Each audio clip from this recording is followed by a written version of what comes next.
Hello. हाँ जी, हकीम जी कैसे हैं आप? भजन बस फर्स्ट क्लास। आपको आवाज आ रही है मेरी? आ रही है जी, आ रही है जी। जी सर। जबरदस्त। बस फर्स्ट क्लास भजन। सॉरी मैंने थोड़ा लेट हो गया आज। जल्दी आता तो हम्म, आसानी रहती, लेकिन चलें। कोई बात इंडिविजुअलिस्ट नहीं। भाई भजन निगरा और बाजी सुल्तान, आपको मेरा सलाम और वालेकुम सलाम। वालेकुम बहुत सलाम। शुक्रिया, बहुत जी शुक्रिया। सर। सलाम। भजन, आपने बताया कि आज कोई वो ह्यूमैनिटेरियन कोई डे है, ह्यूमन राइट्स का डे था ह्यूमन आज। राइट्स का डे है, और आपने मुझे ह्यूमैनिटी का ताज भी पहनाया था लास्ट टाइम। तो मैंने कहा कि आपको कुछ एक ह्यूमैनिटी की एक छोटी सी बुक थी मेरे पास कोई जमाने से, मैं आपको वो दिखा दूं। ये अच्छा। भजन the little book of humanism. Humanism. ये ये किसकी है? ये भजन एंड्रयू कुप्सन और बाजी हैं एक एलिस रॉबर्ट्स के नाम से। अच्छा, ये आपको दिख चले नहीं रहा, ठीक आपको है। छोटा है बहुत। ये बुक हाँ है, जी, हाँ लेकिन जी। इसमें जो है ना एक खास वजह है जो मैं आपको दिखाना चाह रहा हूँ। इसमें मैं आपको टाइम नहीं लूंगा, लेकिन एक दो चीजें हैं। असल में वो पिछले दिनों आपकी स्क्रीन पर कुछ भाई आए, पिछले लास्ट दोनों स्ट्रीम्स पर, और जिनके नए न्यू बेबीज आए थे। तो ये एक ह्यूमनिस्ट के पॉइंट ऑफ व्यू से उनके लिए छोटा सा पैगाम है। वो कहते हैं कि जी के वेलकम टू अर्थ। ये जो है ये गर्मियों में गर्म होती है, सर्दियों में सर्द होती है। ये गोल है, गीली है और क्राउडेड है। तो बज़ाहिर आपके पास तकरीबन कुछ 100 साल हैं यहाँ पर रहने के लिए, लेकिन यहाँ का एक ही रूल है, और वो ये है कि God damn it, you have got to be kind. तो ये जो है, this is the I think the one of the core message के you have to be kind. हाँ। क्योंकि आगे जो वक्त आ रहा है वो उनके बेचारों के हम्म, लिए बहुत मुश्किल आएगा। तो अब उनका लिए हम्म, जो काइंड होना जो है ना वो लाजमी है, वरना आगे दुनिया अजीब सी आ रही है। तो रेशनलिस्ट होना चाहिए उन्हें, बिल्कुल बहुत अच्छी बात है, सब कुछ सही है। जो मजहब अपनाएं वो अच्छा होगा, लेकिन उन्हें काइंड जरूर होना है। अब भजन उसके साथ ये आपका ये एक चीज मैं दिखाऊंगा, फिर किताब बंद कर दूंगा। अम, ये है, अब वो आपसे अमूमन वो आके भाई पूछते हैं कि ये हिंदुस्तान में तो कोई मजहब ऐसा नहीं आया अम, जो कि एथिज्म को प्रमोट करता हो, ह्यूमनिज्म को प्रमोट करता हो। तो ये एक जो है तकरीबन कोई 2600 साल पहले, 2500-3000 साल पहले, वहां पर चरवाका के नाम से, मैं हो सकता है इसकी प्रोनाउंसिएशन मुझसे सही नहीं आ रही हो, लेकिन अगर कोई बंदा यहाँ पढ़ सके तो ये लिखा हुआ है चारवाका। चार और वक्त, हाँ हाँ। चारवाक, अच्छा, ये आपको इल्म में हाँ होगा हाँ जी, हाँ जी, लिंग्विस्टिक। पता पता। अच्छा अच्छा, चलिए हाँ। फिर मैं ज्यादा डिटेल में नहीं जाऊंगा इसके। हम्म। इसमें की ज्यादा डिटेल हमें मालूम भी नहीं है, क्योंकि ये लोग जो हैं ये हाँ, इनकी किताबें शिताबें ओरल हिंदू भी जला चुके हैं, इनको भी सब पिछाड़ चुके बर्बाद हैं कर वो। दिया। जी हाँ। जी। हाँ। तो ये है, लेकिन ये है कि वो इनके जो मैसेजेस जो हैं वो बेसिकली यही हैं कि गॉड को नहीं अ, मानते थे। वो बिल्कुल जैसे आजकल साइंटिस्ट के जो मैसेजेस हैं वो बिल्कुल उस तरह से वो देखते थे उसको, कि वो कहते थे कि ये नेचुरल फेनोमेना है, कायनात जो है नेचुरल फेनोमेना है, इसको किसी ने नहीं बनाया, और इंसान जो है वो बेसिकली इसी नेचुरल फेनोमेना का एक पार्ट है। तो हम्म, वो भी पार्ट ऑफ द नेचर, तो उस तरह से समझते थे। और इनके बारे में एक बहुत ही प्यारे ह्यूमनिस्ट भाई हैं, एम एन रॉय। उनकी एक समरी है, वो बस ये 3-4 लाइनों की मैं आपके सामने पढ़ दूंगा। उसकी वजह ये है कि अमूमन आपके पास ऐसे भी बहन भाई यहाँ पर आते हैं जो कि कहते हैं कि अगर आपने रिलीजन छोड़ दिया तो आप तो मोरल ही नहीं है, वो इस तरह हम्म, की बातें करते हैं। तो वो उसको ना बड़ा अच्छा समराइज किया। वो कहते हैं कि morality is natural, it is a social hmm, convention and convenience, not a divine command. ये कोई खुदा के हुक्म की वजह से ही आप मोरल नहीं है, ये नेचुरल चीज है। अ, तो बकिया ठीक है, आप नमाजें पढ़ें और रोजे रखें, सारे अच्छे काम करें जो करते हैं, जो खुदा का हुक्म आप मानते हैं, लेकिन इसको ना उसमें साथ मिक्स करें। फिर कहते हैं there is no need to control instincts and emotions, they are commands of nature. They असल में ये किताब उल्टी रखी हुई है, तो मुझसे उल्टा पढ़ा मुश्किल हो रहा है थोड़ा सा, सॉरी इसके लिए। द पर्पस ऑफ हाँ, लाइफ कोई इज नहीं। To live, the purpose of life is to live, and the only wisdom is happiness. तो जो भी आप कर रहे हैं जिंदगी में, बस आप खुश खुश रहें, और कोई इसके अलावा बड़ी बात नहीं है। तो बस ये भजन ये आप सामने शेयर करनी थी, क्योंकि आज का चलो दिन ठीक था। है। दूसरा भजन मैं वो अपना नेगरा भाई बैठे हैं आज, सॉरी लास्ट टाइम्स जो स्ट्रीम में मैं ज्वाइन की थी लास्ट सैटरडे को, उस पे कुछ गलतफहमी हो गई, तो उसके लिए मैं माजरत हुआ हूँ। वो शायद आप किसी और भाई को मुनाफिक कह रहे थे, मुझे लगा शायद मुझे कह रहे हैं, तो मैंने सुपर चैट भेज दी कि पता नहीं आप मुझे क्यों जज नहीं कर रहे हैं, चलिए शुक्र लेकिन है, अब वो आपको क्लियर हो गया। और दूसरी बात ये कि ये जो आपने लफ्ज़ इस्तेमाल किया, मैंने उन भाई के लिए भी ये लफ्ज़ इस्तेमाल नहीं नहीं किया किया था। था मैं, मुझे ऐसा महसूस हुआ, मेरी हाँ, गलतफहमी है, इट्स माय लेकिन बैड। ये है कि ऐसी बात दुरुस्त है कि बहुत सारे ऐसे बिकॉज़ देखें ये कल्चरल फिनोमेनन है। मैं सिर्फ़ वो जो एक होमोसेक्सुअल ओरिएंटेशन वाले एक यंग बच्चे आए थे उनको सिर्फ ये कह रहा था कि ठीक है, द टाइम्स आर चेंजिंग और आप ओपनली अपने एज ग्रुप के लोगों के साथ पाकिस्तान में चूंकि आप हैं ज़रूर डिस्कस करें, बिकॉज़ टॉलरेंस बढ़ रही है। लेकिन थोड़ा-सा केयरफुल रहें जब डिफरेंट एज ग्रुप्स के साथ, क्योंकि स्टैटिस्टिकली हमें ये लगता है हो सकता है कि ऐसा ना हो, क्योंकि और उसमें मैंने एक एग्जांपल साइट की थी कि एक हमारे कॉलर आते हैं जो कि अपैरेंटली बहुत लॉजिकल और साइंटिफिक बातें करते हैं, लेकिन एक दफ़ा वो हमारी कॉल में आए और उनका अंदर का सारा होमोफोबिया जो था वो सामने आया।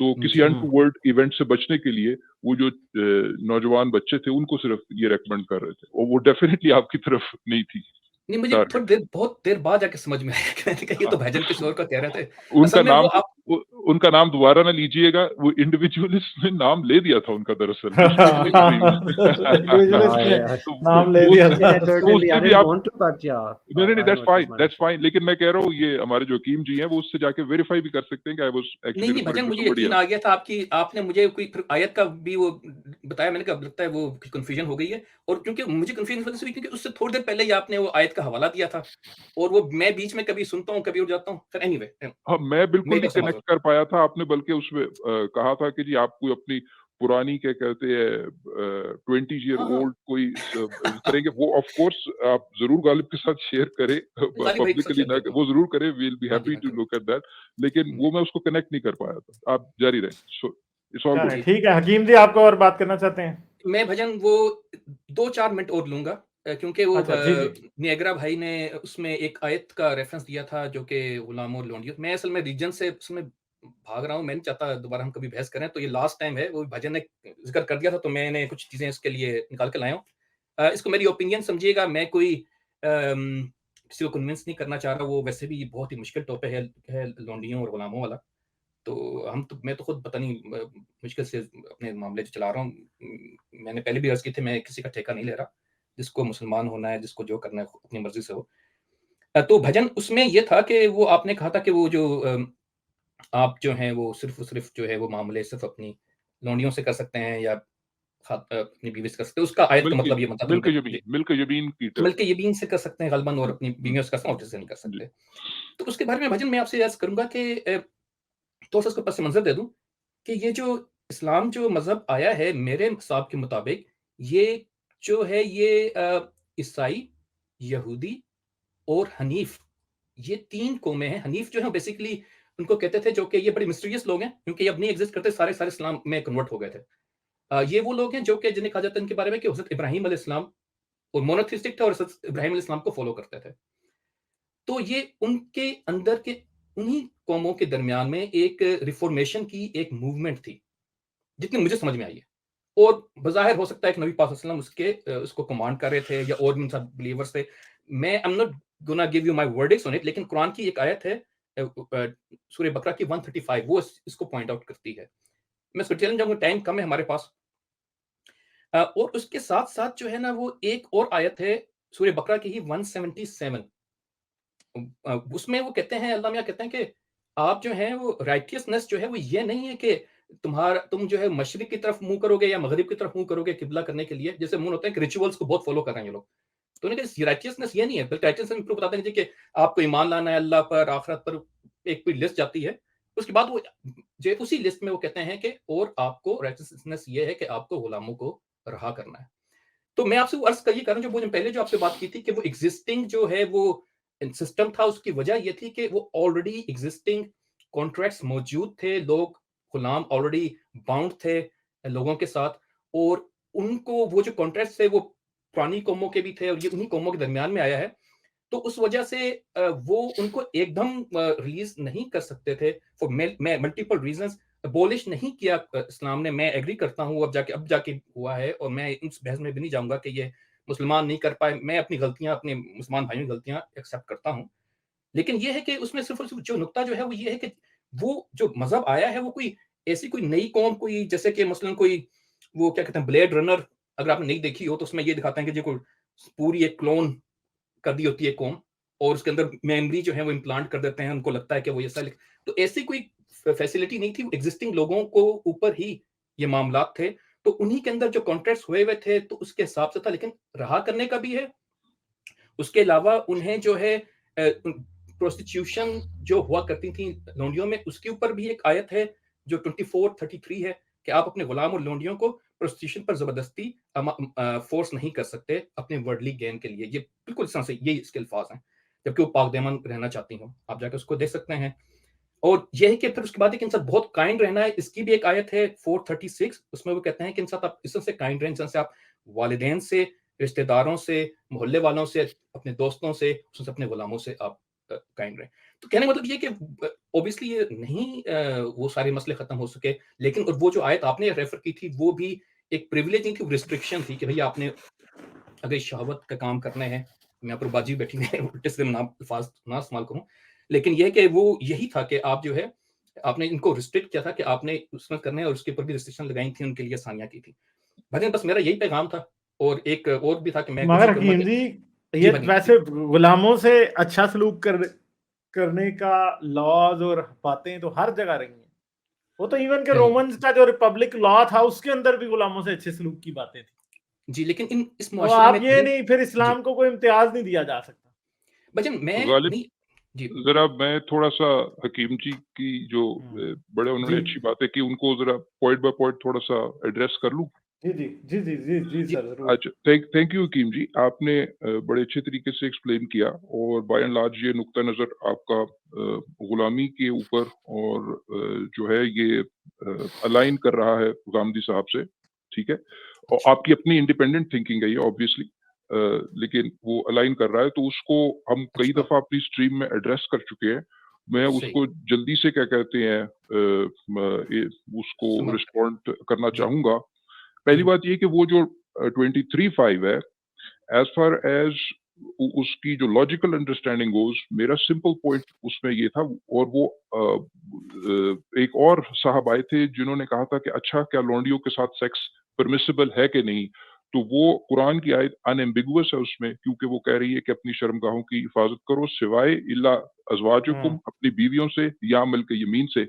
तो वो अगर ये कहते हैं कि लौंडियों के साथ भी निकाह के बाद सेक्स जायज़ है, तो वो गलत इस वजह से है क्योंकि अगर लौंडियों के साथ जब लौंडी के साथ निकाह हो गया, तो वो अज़वाज के खाते में अज़वाज में आ आ जाती जाएगी। है। फिर लॉन्डी एक स्पेशल मेंशन करने की हाँ, जरूरत नहीं है। चूँकि नहीं, उस वो मिल्क यमीन जो राइट हैंड पोज़ेशन है, उसको अलहदा से कैटेगरी देना logically it doesn't make sense तो हम कुरान के टेक्स्ट का प्योर एनालिसिस किया जा रहा है वहाँ पर। पहली बात तो ये बात थी, तो वो तो सही दैट पॉइंट स्टैंड्स। नहीं, आई रही एग्री विद बात दैट। ठीक हाँ, है, रही बात गुलामी के बारे में, तो ऐसा है कि ये इस बात को याद रखें कि अगर ये गुलामी को जड़ से उखाड़ना इस्लाम को मकसूद होता, हम ये नहीं कह रहे कि वो गुलामी जड़ से ओवरनाइट उखड़ जाती।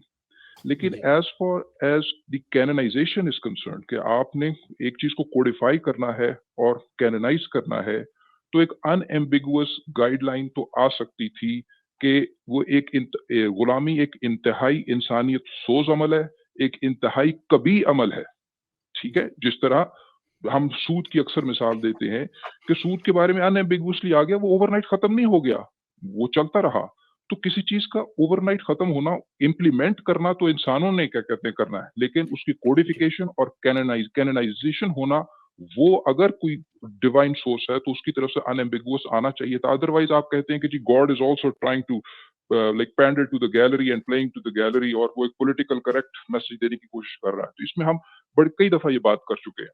नंबर 1 नंबर 2 बात ये कि अगर वाक़ई क्या कहते हैं गुलामी को जड़ से उखाड़ना होता तो उस पर कोई आने वाले वक़्तों के लिए एज़ अ डिटरेंस कोई हद होती, कोई ताज़ीर होती, उनके लिए सज़ाएँ तजवीज़ की जाती कि अगर कोई गुलामी की प्रैक्टिस में इंडल्ज करेगा तो उसके लिए ये क्या कहते हैं सज़ा होगी।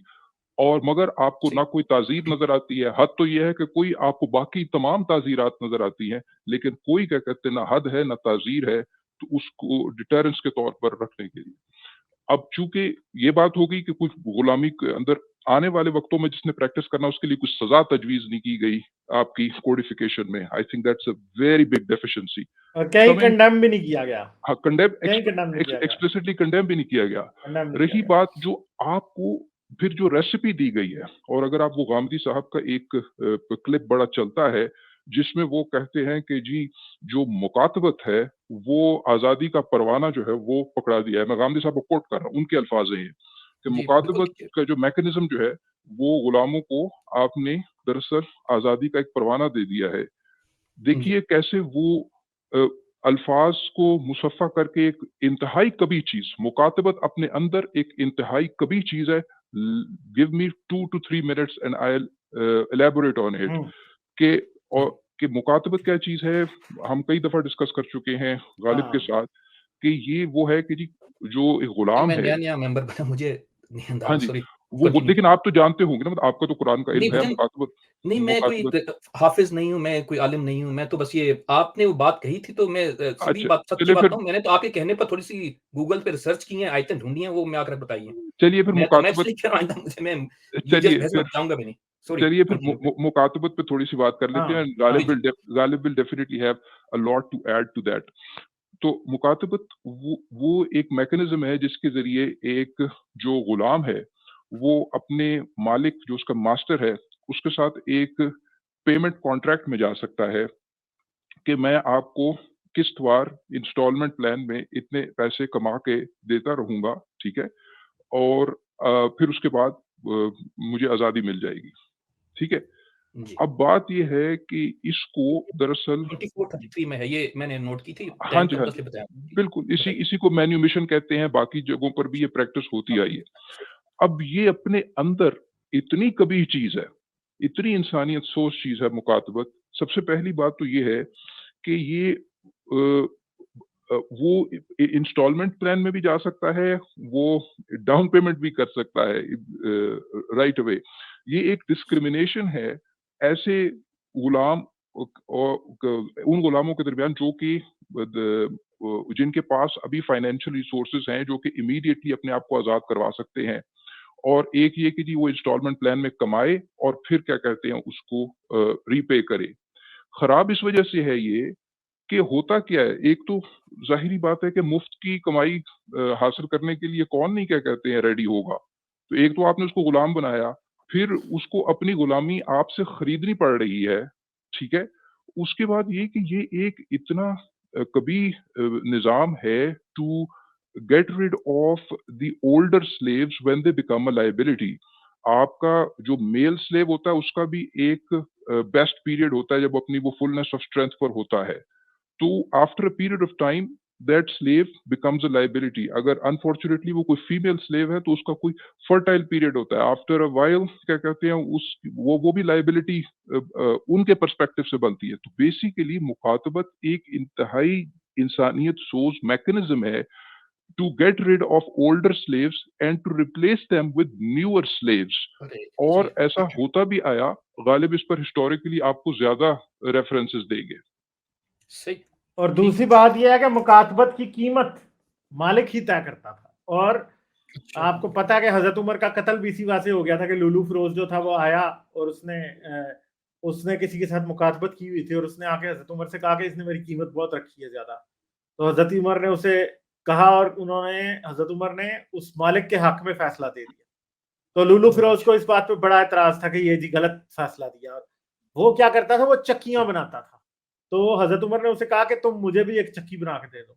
तो उसने कहा कि मैं तुम्हें तो एक ऐसी चक्की बना के दूंगा कि पूरा जमाना याद जिसका रखेगा। ज़माना आवाज़ सुनेगा। जी, और फिर उसने क्या किया, उसने आगे मस्जिद नबवी में फजर के वक्त हजरत उमर को छुरियों के वार करके कत्ल कर दिया और उसे भी जी, लोगों ने उसी जगह पे कत्ल कर दिया।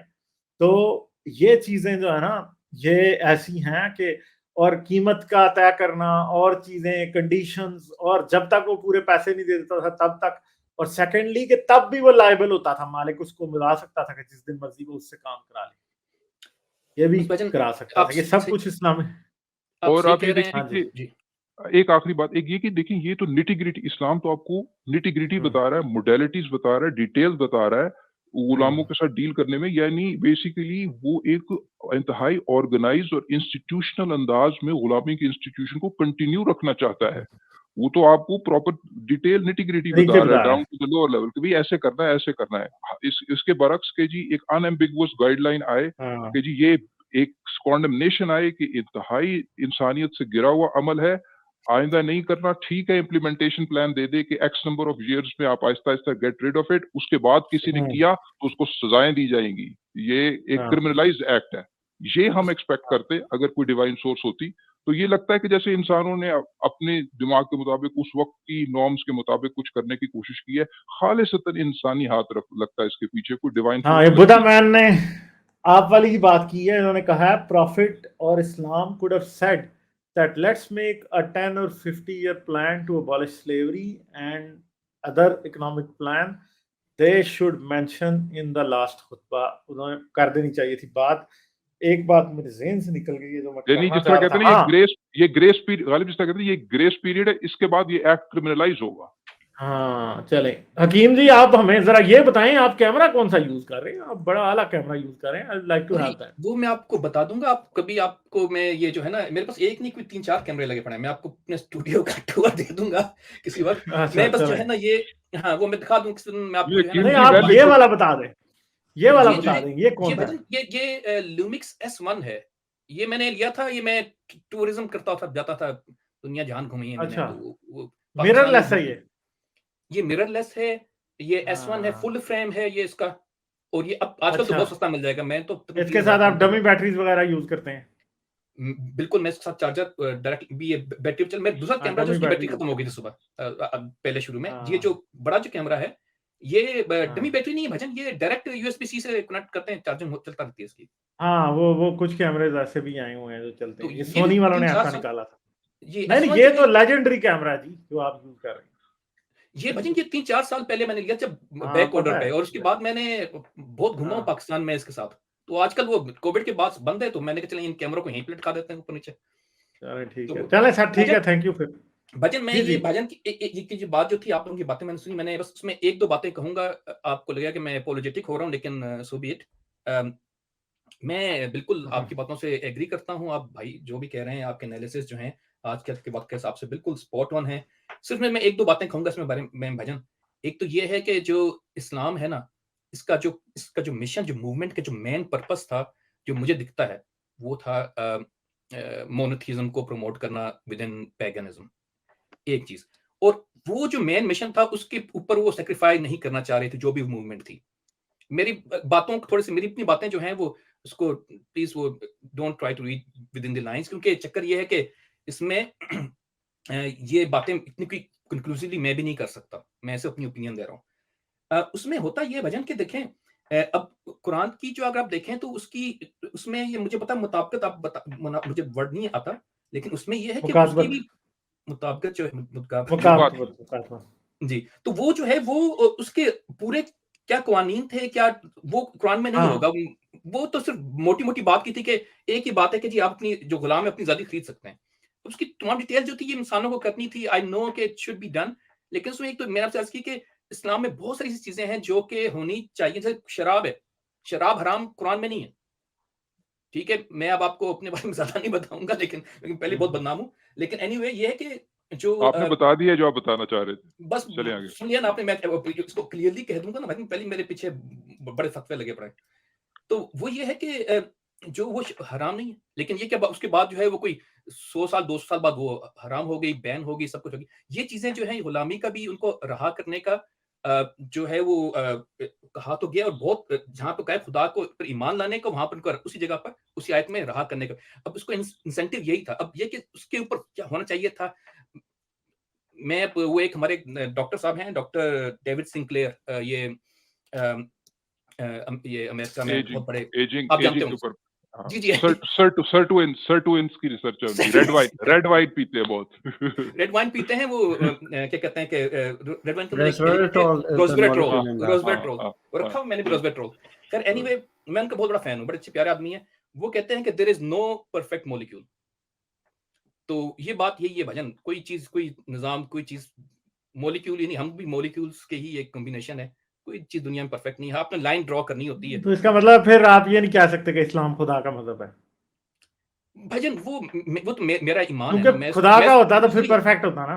भजन, मैं इसको वो कैलकुलस की सॉरी मैथमेटिक्स की इक्वेशन से तो प्रूव नहीं कर सकता। ये तो मैं तो ये हाँ। फील करता हूँ। मैंने तो ये खुद एक लाइन लगाई हुई है कि ये चीज़ है, चलें इसके बाद हकीम जी, मैं हम आगे ए चलते ए हैं क्योंकि जी, एक आपने टाइम बहुत बहुत हो टाइम लिया गया। आपका। जी, जी, जी, सॉरी, हाँ, माज़रत एक है। एक बात पे कर दूँ, वो यही बात कि देखें वो अगर कुरान में कॉन्ट्रडिक्शंस है इसका तो हम जिम्मा नहीं ले सकते कि अगर एक जगह ये बात हो रही है, दूसरी जगह ये बात हो रही है, उसको तो हम जिम्मा नहीं ले सकते।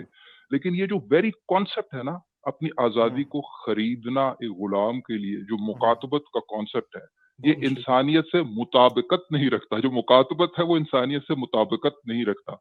इतनी सी बात है, ठीक है, और लगता है कि इंसानों ने बनाया। चलिए ठीक है ठीक है हकीम बहुत जी, शुक्रिया। ठीक है, thank you, okay thank you, bye.